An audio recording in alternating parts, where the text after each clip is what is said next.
Zuckerberg put us live. We're here at Comic Spot. Comic Spot is where this military army veteran, me, gets to vet out veterans of comedy. And today, let me take off my Jewish cat lady glasses. Today, we have a veteran of comedy who you're going to love. I met him through Jimmy Earl, who I adore. We both adore Jimmy Earl. And Jimmy Earl told this guy about me. And so I got with him and I was on his show. He has a daily Instagram show, 10:30, I believe it is, Pacific time. He calls it 1930 in South Africa. Here, 1930 is up close to midnight. But in South Africa, they're 9 hours ahead of us. So it's 1930. So, and don't even get me started on the time zones. You don't want to hear an old lady trying to, no, New York, just take my time and add 3. It's not rocket science. So today on Comic Spot, we have a gentleman who I got to be on his show yesterday and meet him. He's funny as all get out. He hosted his own show. He does comedy, does wonderful monologues. Book him on every Zoom show. Go to his Instagram daily and watch his show in South Africa. He has talent from around the world on there. We're going to talk about it. He's going to give us all the details on who he is and his show that's like 115 or 20 daily episodes during the how many days? Today is 112 days straight. My gosh, what a veteran of comedy is this guy? Let's get to know him. Welcome to my little stage at Comic Spot. Another shameless plug for Mario Paul Campbell. Woo! Hi. Hello, Linda. How are you? Hi, I'm fine. Yesterday you were running around trying to find a power source. And I was like, oh my gosh, how spoiled are we in America? Welcome to South Africa. We are currently dealing with what we call load shedding. You guys call rolling blackouts. Right? Trust Americans to give something a fancy name like rolling blackouts. And if it's bad, we're going to say it's black. Yes, exactly. Rolling blackouts. Yeah. Rolling whiteouts. Not going to work. So you had rolling blackouts, but you finally were able to get the show on time. How amazing. Yeah. Because, Linda, the show's been going for 100 and, as I said, in South Africa, the lockdown is 100 and today is day number 112. So this show started on the first day of lockdown. And it's been going every night, our time. So it doesn't matter where or what happens. The show needs to go on. You know what I mean? And because we're in a mobile era and everyone's online, it just takes me to find lights and, a little bit of time, and then the show goes on. So, yeah. But the majority of the show has been done from home with my wife and kids in the house from my couch while they up and down. Yeah, it's been done from home. Good for you. I applaud you for doing it. Yeah. The show must go on. The show must go on. If you can do it, anybody can do it. Oh my gosh. And that's the thing. Like I said, Linda, the pandemic has been, I suppose it's been bad for lots of people, but for myself, it's been really good in terms of comedy and getting out there and, because normally we don't get the stage. Normally it's if you want to call them bigger guys, and you know what I mean? It's just now everyone has a fair shot. Yes. What you do with your time online is up to you. And I've just decided that while everyone's taking a break, I'm going to get myself out there as much as I can, Yes. And it's worked. Yeah. So that's been it. So you're married and have children. How long have you been married? How many children? What ages? What sexes? I've in September it'll be 10 years married. I have two beautiful daughters. One is aged 13, one is aged 8, Lee and Emilu. And my beautiful wife's name is Carmelita. I hope that she's watching. I was trying to surprise her, and I hope that she sees this. Babe, hello. Hi, Yeah, Carmelita. yeah. So, yes, and a lot of this has been because of them. Like, Linda, they have been so patient, so supportive, so, because in the evenings they know what time the show starts, and I mean they go and do their thing.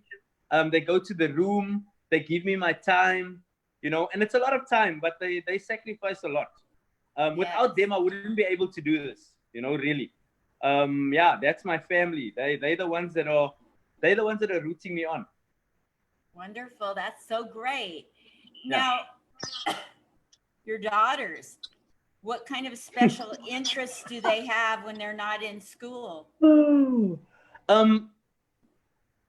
They such, what the lovely thing about the pandemic has been is that, Linda, when you in the house with someone and you always passed each other. I'm going to work, I'm dropping you at school. Now you've had to lock down, and you get to know them and they get to know you. And I must say, like, my eldest, she's a teenager, she's a teenager, and teenagers want to be with their friends and they want to socialize and they want to be out there. But unfortunately, there's none of that. So it's stay at home with mom and dad, and she's just like tired of it. She's just tired. She wants to be with her friends. And unfortunately, we can't have that at the moment because Cape Town is the epicenter of this virus. So even though schools are open, my kids are not going to school because of the risk factor. Then I have an 8-year-old, Emmy Lou. Okay. My daughters are personalities. She's a free spirit. She does what she wants to. She's the creative one. She's the one like me. She's the loud one. She's out there. She puts herself out there. Lee, the elder, is more quiet and more reserved, and yeah, the one is like her mom and the other one is like me. And then there's my wife, who is my best friend, my worst enemy, my biggest supporter, and she's just been there when times have been tough, when I'm not in the mood, and when I'm not feeling well, then she just reminds me that she always says, I wish I could do it like you. And that's the thing, yeah, that's the thing. We complement each other. Does your wife, does she work, Carmelita, does Carmelita work outside of the home? Does she work outside? Like, does she have a job that takes her out of? She is an English teacher. She teaches English to foreign students at the Cape Town School of English. Yeah. I don't know if I should say, yeah. She teaches English to people with accents? Yes, she teaches people with accents. So if, like most of the foreigners who come across, she teaches at the school where they go to. It's an international school of English. So she's an English teacher.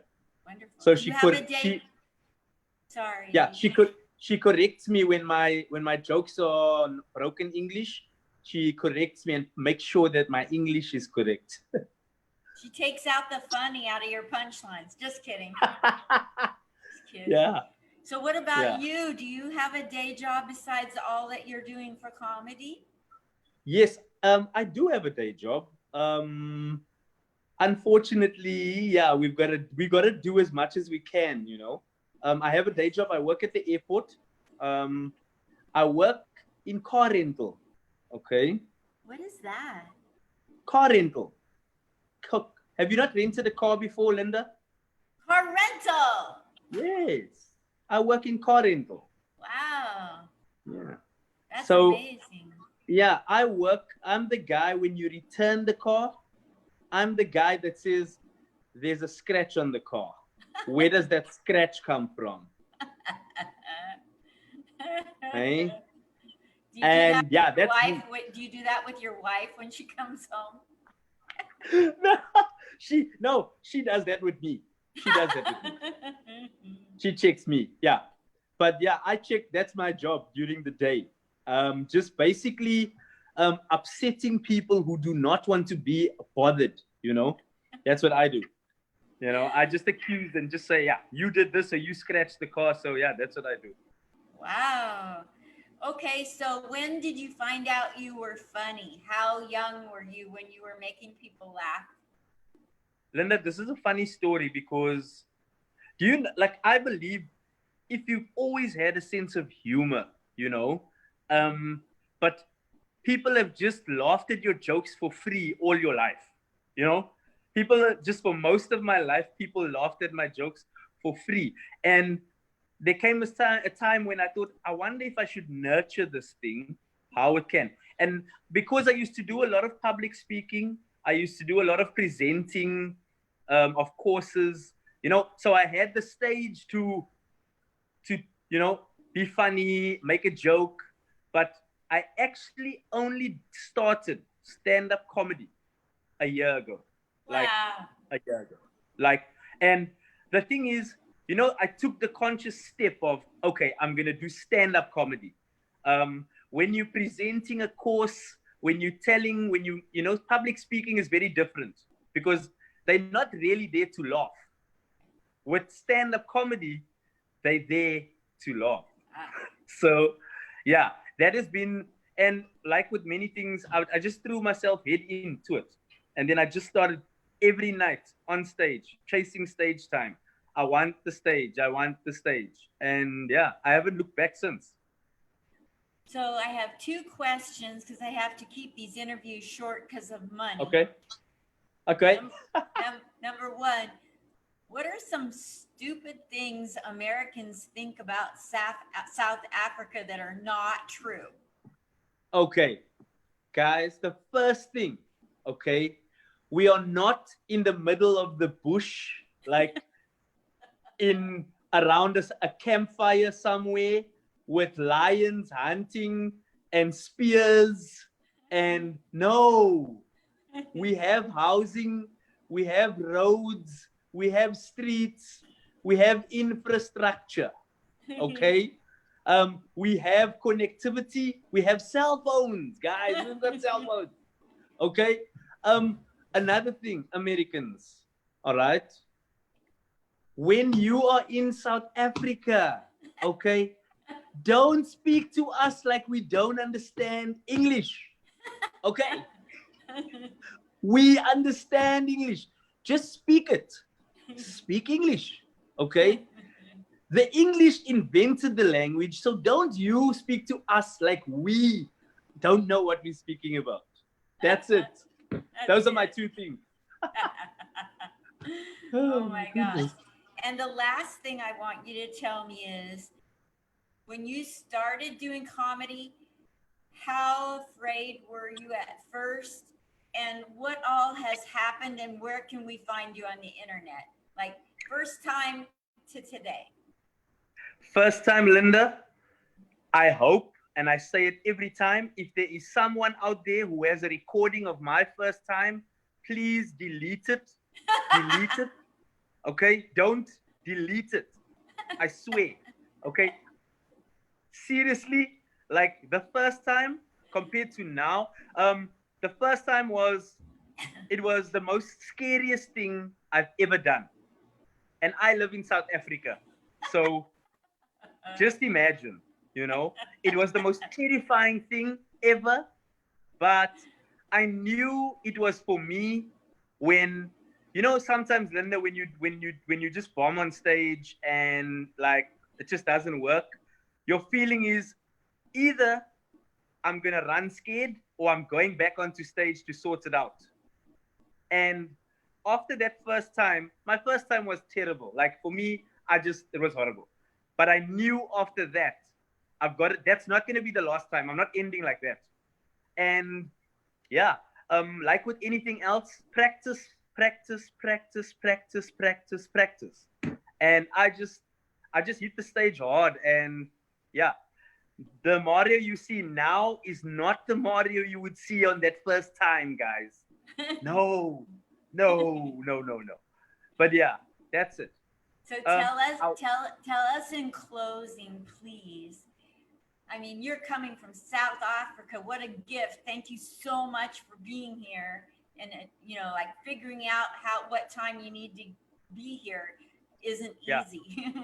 yeah. 9 hours. Do I add it or subtract it? It's not easy these days. They don't have an app for that, do they? But You tell must everybody. ask Siri. Ask Siri, guys. You guys are from America. None of the Americans use Siri.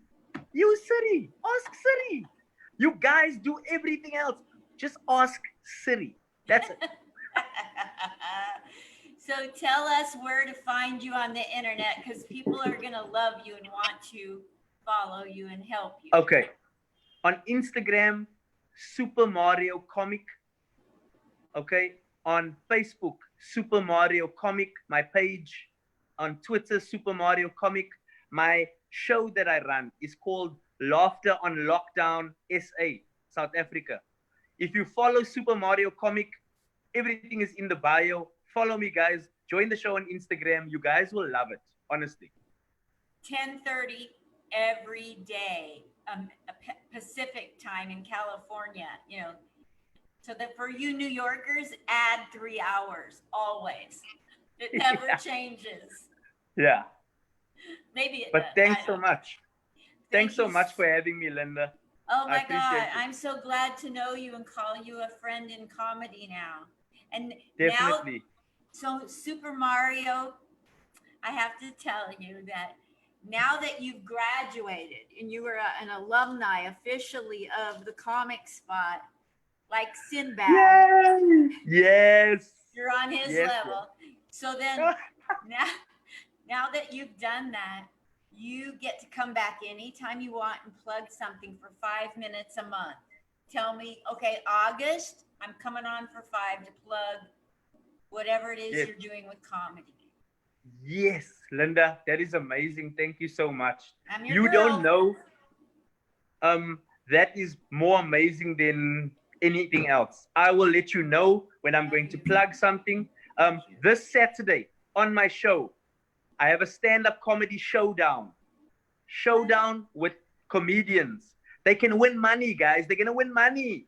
Okay? Tune in, follow me, and then we'll sort it out. Okay, Yes, Linda? Thanks you're so much. awesome. Thank you so much, Super Mario. Bye. Thanks so much, Linda. Bye-bye. Love you. Love you. Everybody's talking.